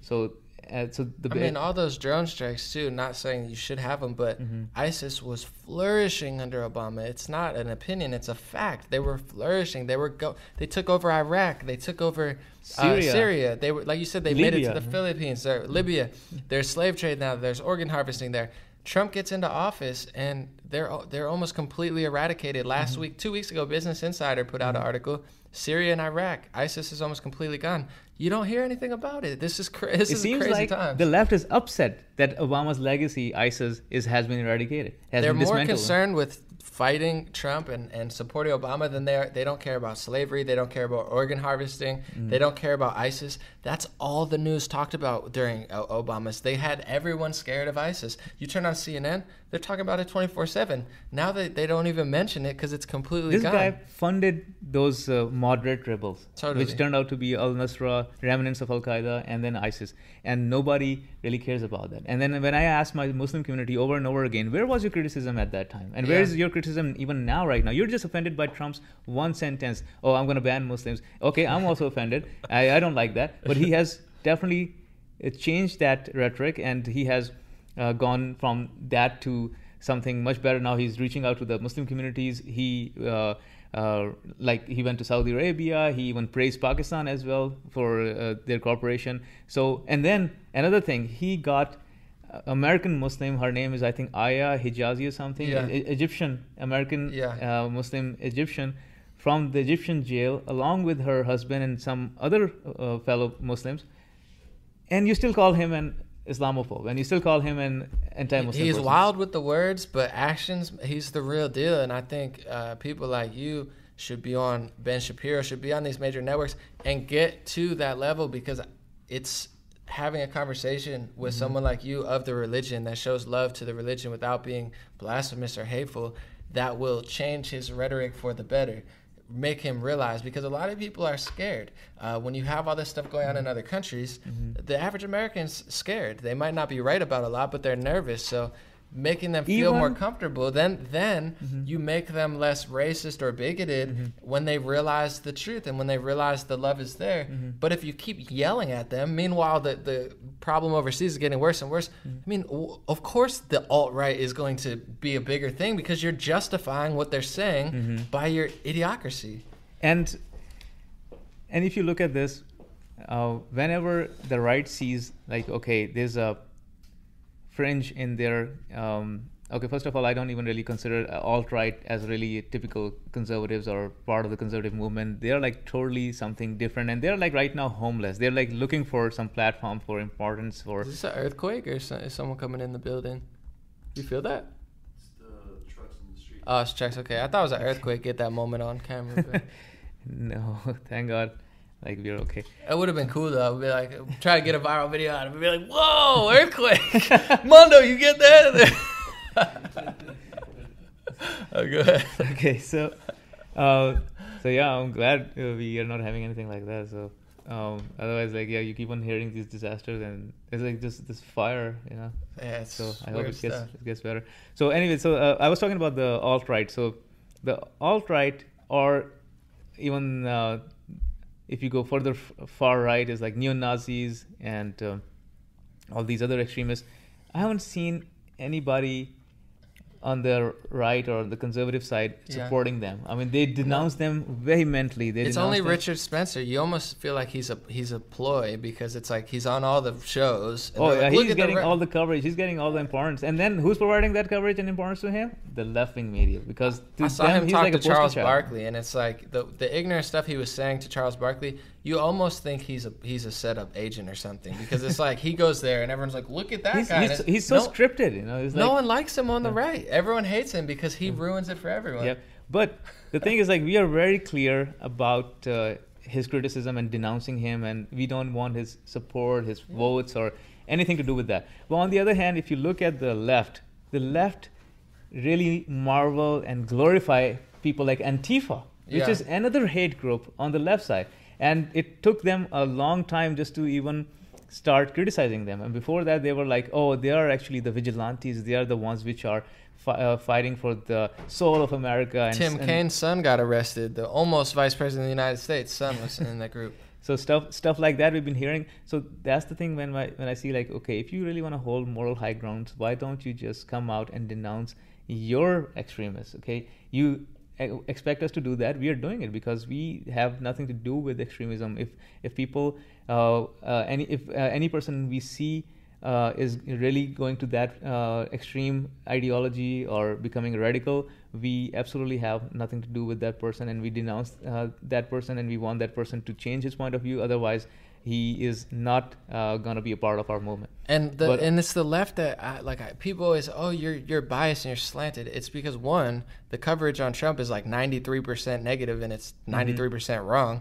And two, it's the left that's ruining everything. I mean, if the right had all the media and it's the left that boosts up the terrible people on the left, won't have a conversation, and then they boost up the bad people on the right. Exactly. They gave Richard Spencer a platform. And to be honest, when he speaks, like, you gotta dissert the truth from the lie. Like, if Linda Sarsour, I might not be a big fan of her, or like Rachel Maddow, but if she says I like water and I like water, I'm not gonna oppose it just to oppose her. Like, if Richard Spencer says something that's true, like when it comes to foreign policy, he's actually less of a war hawk than a lot of these left-leaning people. But when it comes to social issues and he starts talking reckless and ignorant on Charles Barkley, and it offends my country and people who live here, then I think he's disgusting. But it's like, have a conversation, beat him with a fact. It's like everything. It's like not everything everyone says is like, a broken clock is right twice a day. And Richard Spencer, albeit he's very one-sided, he's not a stupid guy. So you're gonna have to beat him with intelligence. Now here's all this coverage, and here, look, let's make you a star. It's like they ruin everything. And they're punching him in the face. I mean, why do you really have to punch him in the face when you can really beat this guy up in a debate? Because a lot of them can't beat him in a debate. It's not that he's that good, but it's the same reason why Trump won. They're not comparable at all. But you want to make fun of this guy and beat him up all over the press, but you can't be better than him. It's like I could beat Richard Spencer in a debate because I could see the things he's talking about. Like, okay, I feel what you're saying, but no. Probably make him look really dumb. But you make him look smarter by being like, duh, and then he says something, and it's like a cohesive word, and then next thing you know, it's got 1 million views on YouTube, and it's all over NBC. It's like you're making him famous, and you're growing his audience because you're being dumber than him, which is pretty hard to do. And you punch him in the face, and then you go violent against his supporters, and that really make him look like a victim. And you guys, that's what I'm saying. It's like I'm ready to. And then the other thing is like, okay, they keep on asking Trump to denounce them. Trump has denounced KKK, neo-Nazis, white supremacists for years. Ever since his campaign has started, he has been doing it vehemently over and over and over again. If a neo-Nazi just sneezes, and they're like, okay, have you denounced the sneeze? And like Trump has to do that again. They're building it because it's part of their agenda. No one talked about it the last 10 Where years. is Obama denouncing radical Islamic terrorism? I'm still waiting for him to say that, okay? Where is Obama denouncing black supremacy in the form of New Black Panther Party, in the form of, because that guy who killed multiple Dallas police cops, he was a black supremacist. Absolutely. Okay, and then Obama was just like so easily downplayed that part. Oh, we cannot really base the whole movement based on one individual. Yeah, fine. We are not saying like the entire Black Lives Matter movement is like that. I'm not saying that at all. But there are some radical elements that have infiltrated that movement, and that's why that movement has lost the real goal which they were seeking. And that guy was clearly a black supremacist. So I want the denouncement from Obama for that. But, absolutely. But you won't hear the media crying over that and asking Obama the same questions, because this does not really fit their agenda. The media is so bad. They flip everything. The left is blowing everything out of proportion, making their enemies more famous while making their policies more dumb. We could talk about it for a while, but is there anything else you wanted to add? Because I think it's been an amazing conversation. I know, it's just like... You're one of the coolest people I met this year, on point with everything when it comes to policy and, lifestyle and just stuff. I'm really glad you came on. I think it's going to be one of the best podcasts thus far. Thank you very much. I really feel that what you're doing is amazing, and it requires a lot of courage and audacity to come out and speak the truth. And I really wish you all the best, and I hope and pray that you can keep on doing that.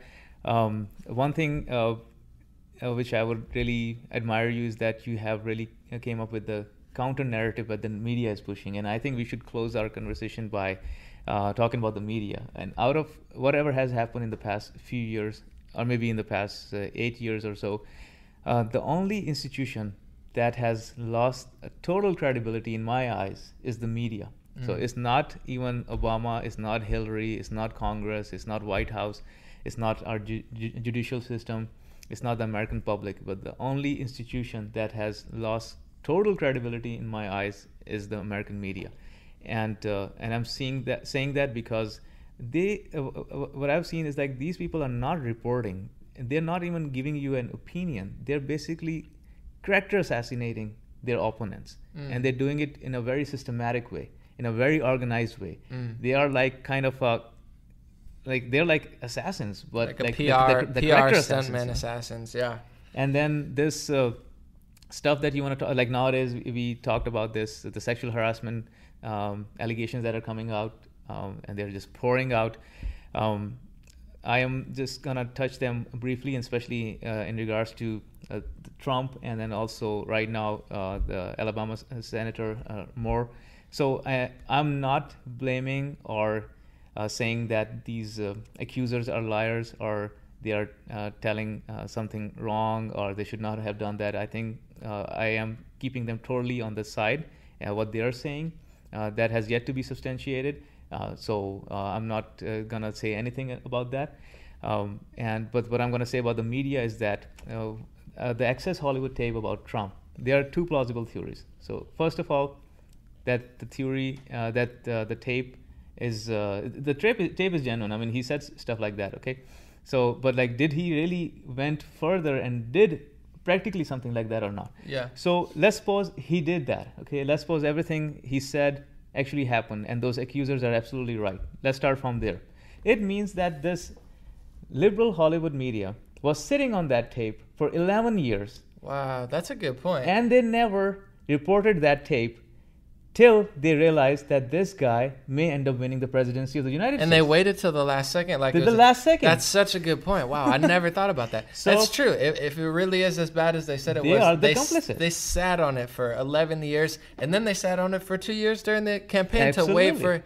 Wow, what a good point. So I never even thought about that. That's terrible. It means if this is all true, they defended a sex offender. They defended whoever they call him right now. They are part of the problem. Such a good point. And these people, scum. Exactly. Scum. And so they did not even say that when he became the Republican nominee. They didn't even say that on the very first day he announced his candidacy. Wow, that's such a good point. So that one, and exactly the same thing is happening with Roy Moore. You think if 30 Trump, years. you think if Trump had, no, it's almost 40 years actually. Like for Roy Moore, it's 40 years. So if you think if Trump had not won the nomination, they never would have done that. This tape would have come out. Almost Absolutely, never. Of course. Same thing with Roy Moore. If Roy Moore had not been so close to winning the Alabama Senate seat, these allegations or these accusers would have never ever come out. Again, the same thing which we can apply for Roy Moore is that he ran a very competitive campaign in the primaries. Okay, and it's always anti-establishment candidates, not Republicans. They say, "Oh, he's a Republican." No, he's an anti-Republican. Republican establishment, because like the very first, so when Trump says drain the swamp, the very first thing he needs to drain is the Republican establishment. And he knows that, and so does Roy Moore. That's why they're trying to stop him. And they found out this morning she forged the. Oh, I just edited it, but it's still real. If it's real, you don't. No one of any credibility. Exactly. You don't write on the evidence and say, "Oh, but it's real. I just wrote part of it." It ruins your whole argument. But.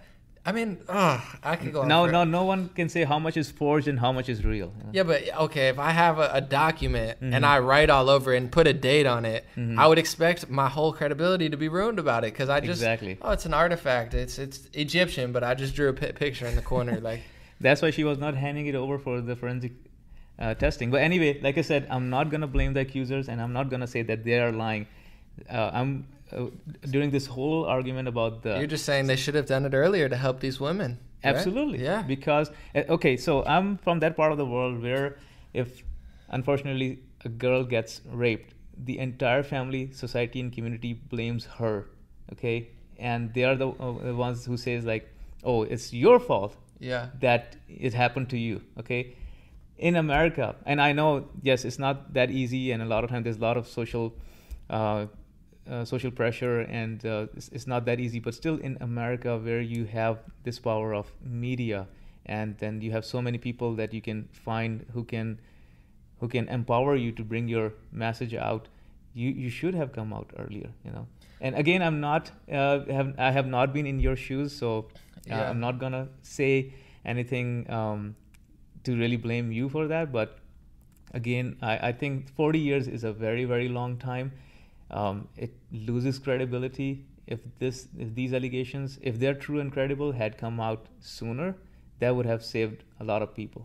And in other countries too, like Pakistan, correct me if I'm wrong, but there's like real, I'm not saying, but real rape where like you just kind of get swiped out the street and just, actually raped. And I'm sure that happens here too. But, I talked to a woman out here that was saying, the Me Too campaign is kind of confusing for girls because they get them with the branding. So they're trying to like brainwash women and think, oh, me too, me too, me too. And like I have a friend that's like, I've slept with some people maybe I didn't want to sleep with, but like I've never been raped. I just, I like slept with them and like maybe made a mistake. Maybe they were a little aggressive and I kind of gave in. But like she was like, I've never been raped and I know some bad people. But she was like, I also know women with boyfriends in college who got drunk, slept with a guy, regretted it because they had a boyfriend, and then said they raped him, and the kid got kicked out of school because they slept with him. And they say, oh, but if she's drunk and you're drunk, then it's your fault. It's like, why is it the guy's fault all the time? That's what I almost feel like it's the opposite. Like if a girl slaps herself, goes to a cop and say I hit her, I'm probably gonna lose. Like no matter of what really happened, and I've had it almost happen to me. And then they have to register as sex offender for the rest of their lives. It's like to really help women, we have to get to the bottom of the truth. And I think this campaign, unfortunately, while it's disguised as helping women, and I think it is helping women. I think if you're doing something in the workplace that's like very abusive, power-wise, I think it's making people think twice. So I do think it's great. But I do think it's, once again, a kind of a psyops to not help women, because the thousands of women getting raped and sexually abused and harassed, once again, the big bombshell story is not about them. They always find a way to hide the real oppression. So first of all, in Pakistan, in usually the big cities, this is not really an epidemic or something like that. But in rural areas, in villages, and in the areas which are not that much advanced, things like that happen, and unfortunately it's the victim. I mean, whenever it happens, so it's not really an epidemic, I believe, but like whenever it happens, unfortunately it's the victim who ends up taking the blame, not the people who actually commit that. So I mean, now that thing has to really make a big news out of it. Only that time, like it will be noticed, and then people will be like, okay, we want justice. But a lot of time it's such a big stigma for the family that they just want to suppress it and bring it down. But again, I know such sort of similar situation can, like the women would be facing the same sort of scenario and circumstances over here as well. But still, this is America. You have the freedom of speech, you have the freedom of press, you have the freedom of expression. You need to come out and say that these sexual harassers and offenders, they committed something heinous, and they need to absolutely, and the justice should be served. It's just that's what I'm worried about, because people misconstrue it, as always. They misconstrue everything I say. Most people show love, but it's like, I don't want the lines to be blurred, because once you blur the lines, when everything's racist, now real racism goes unnoticed. When everything's sexism, real sexism, and when everything's sexual assault, when it's not, the real sexual assault that does happen every day goes unnoticed. So we can't ruin we can't blur the lines. We have to lay down the law. Same thing with the hate crimes. I mean, so many people have fabricated it, and like I mentioned before, like the hate crimes, unfortunately, against the Muslim community have raised. But on the other hand, there are some fabricated hate crimes, and I've heard that people like drawing and then like drew a Nazi sign, and it was some black exactly. dude. So. And then the veil got pulled, and then actually the girl was, it happened in New York, the girl was out for late hours, and then she couldn't explain why she wanted to stay out. Actually, she was getting drunk and was on a party, and then she told her parents, like, okay, some racist Trump supporters, they pulled her and it was a fake story? It was a fake story. That's the type of stuff that makes people more hateful. Why would you do that? So and at that time, our community needs to come out and say, like, okay, you're diminishing the credibility of the actual hate crimes that are happening against our community. Absolutely. So we denounce you, and we denounce your fabricated hate crime, and so that the people do not think like we're just only crying only when there's a hate crime, but when there's a fabrication of that, then at that time we're not denouncing it. So absolutely, the fakeness breeds more extremism. The lies breed more war and more division. But I think it's conversations like this, to wrap it up, that break the echo chamber and show the left some things that they desperately need to hear, and also show the right some things that they're not hearing because the conversation has been so skewed. So thank you so much for joining. Waqas Khan, legendary physician, human being, human rights activist, Muslim reformer, and all around just great person. Thank you very much, Anomaly, for having me. Absolutely. And looking forward to do it maybe one more time later. This was another. We'll get you back on. This is a Rare Talk podcast. Also, we got to get some content out of you. It's a star. We're trying to make stars out here. Everybody could be a star, because the people on TV are so bad. The real stars are in our own communities. So truth, love, knowledge, wisdom, break the echo chamber. Rare Talk Podcast.